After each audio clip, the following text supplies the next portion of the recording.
আসসালামু আলাইকুম রহমতুল্লাহ।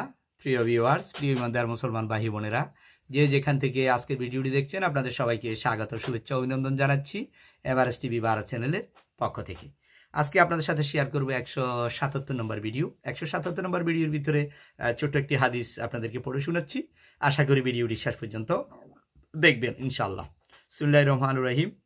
হযরত আব্দুল্লাহ ইবনে ওমর রাদিয়াল্লাহু তাআলা আনহু থেকে বর্ণিত, রাসূলুল্লাহ সাল্লাল্লাহু আলাইহি সাল্লাম বলেছেন, যে ব্যক্তি কাতারকে মিলায় আল্লাহ তাআলা তাকে নিজ রহমতের সাথে মিলিয়ে দেন। রাসূলুল্লাহ সাল্লাল্লাহু আলাইহি সাল্লাম বলতেছেন যে ব্যক্তি কাতারকে মিলায় হচ্ছে নামাজের মধ্যে কাতার সোজা করে, কাঁধে কাঁধ মিলে, কাতারের মাঝখানে যাতে কোনো ফাঁক না থাকে, এইভাবে যে কাজ করে, যে মিলিয়ে দেয়, হ্যাঁ, আল্লাহ তাআলা তার রহমতের সাথে তাকে মিলিয়ে দেন। সুবহানাল্লাহ।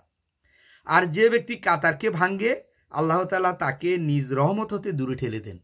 আর যে কাতারকে ভেঙে দেয়, যে সোজা লাইন, সে বের হয়ে অন্যদিকে চলে যায়, মাঝখানে তার ডাইনে বামে তার জায়গা ফাঁক রেখে, যে হ্যাঁ গায়ের সাথে গা লেগে না, কাতার সোজা করে না, কাতারকে ভেঙে দেয়, হ্যাঁ আগে যায় পিছে যায়, লাইন সোজা হয় না, কাতার সোজা হয় না, আল্লাহ তাআলা বলতেছেন যে তাকে রহমত থেকে দূরে সরে দেন। আল্লাহ তাআলার যে একটা রহমত আছে, রহমত থেকে তাকে দূরে ঠেলে দেন। তাহলে এই কাজগুলো তো আমরা করব না। এই জন্য আমরা সবসময় মসজিদে নামাজ পড়তে যখনই যাব, প্রথম কাতারে প্রথমে আমরা অংশগ্রহণ করব। প্রথম কাতারে আমার ডাইনে বামে যাতে কোনো জায়গা খালি না থাকে, বা আমি যদি দ্বিতীয় কাতারে থাকি, সামনের কাতার খালি আছে, তখন আমি সামনের কাতারে গিয়ে শূন্যস্থানটা পূরণ করে দিব। আমার ডাইনে বামে যাতে কোনো জায়গা খালি না থাকে, কাতারটা যাতে আমার সোজা থাকে, কাঁধ বরাবর থাকে, এই আমলগুলো যদি আমরা প্রতিদিন করতে পারি, তাহলে আল্লাহ তাআলা আমাদের রহমতের দৃষ্টিতে দেখবেন এবং তার ফেরেশতারা আমাদের জন্য দোয়া কামনা করতে থাকবেন। আলহামদুলিল্লাহ।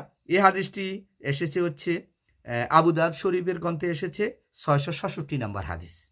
তো এখানে একটা ব্যাখ্যা আছে, দেখেন। কাতার ভাঙ্গার অর্থ হচ্ছে কাতারের মাঝখানে এমন স্থানে সমান পত্র রেখে দিল যার কারণে কাতার পুরু হতে পারল না, কিংবা কাতারে খালি স্থান দেখিও সে পুরু করলো না। এই যে এটা বললাম, মনে করো আমার ডাইনে জায়গা খালি আছে, আমার সামনে জায়গা খালি আছে, অথচ আমি দাঁড়িয়ে আছি এক জায়গায়, তাহলে এটা হচ্ছে কাতার ভঙ্গের শামিল। আমার সামনে যখন জায়গা খালি থাকবে, আমি দ্রুত গিয়ে সামনের জায়গাটা পূরণ করে নেব। আবার আমার ডাইনে বামে যাতে কেউ খালি না থাকে, খালি জায়গাগুলো আমি পূরণ করে দিব। তাহলে আল্লাহ তাআলা আমাকে যেভাবে কাতার মিলিয়ে দিবেন, সেভাবে আল্লাহর রহমতে আমাকে মিলিয়ে দিবেন। আর যদি আমি এই কাজগুলো করি, কাতার ভেঙে দিই, তাহলে আল্লাহ তাআলা নিজ রহমত থেকে আমাকে বঞ্চিত করবেন।